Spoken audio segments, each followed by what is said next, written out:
अस्सलामुअलैकुम जी। आज के वीडियो के साथ शेख बिलाल तोफैल एडवोकेट हाजिर है जी।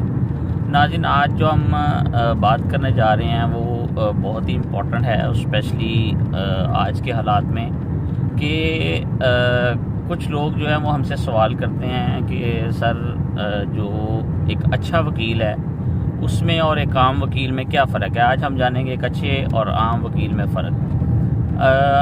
मेरे नज़दीक जी अच्छा वकील वो होता है कि उसकी एग्जांपल हम इस तरह देते हैं कि जब भी कोई एक डेट पे जब वो जाता है और उसका जो ऑर्डर पास होता है उस ऑर्डर को अगली डेट आने से पहले वो अच्छी तरह पढ़ता है और पढ़ के उसके अकॉर्डिंग ही जो वो अपना नेक्स्ट प्रोसीजर इख्तियार करता है या काम करता है। और एक आम वकील जो होता है वो क्या करता है जी कि जब भी डेट आती है तो वहाँ पे जाके उसको पता चलता है कि अच्छा आज तो ये ऑर्डर था और ऑर्डर पड़ा या नहीं पड़ा, तो उसके अकॉर्डिंग फिर वो जो है उसको जो है वो शर्मसारी फील होती है।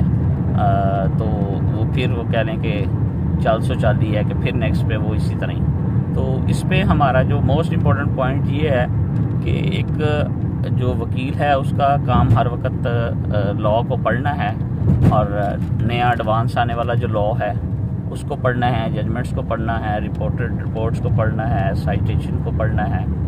तो ये आम और पढ़े लिखे या एक अच्छे वकील में फ़र्क है कि अच्छा और पढ़ा लिखा वकील जो है वो कीप इन टच रहता है जो एडवांस स्टडी से और कोर्ट के जो ऑर्डर हैं उनको फॉलो करता है और उन पर ध्यान रखता है। जबकि आम वकील जो है वो कह लें कि जो दाल दलिया चलाने के लिए या लाई लप्पा जो लगता है वो लगाने के लिए अपना टाइम जो है वो कंज्यूम करता है। Thank you very much.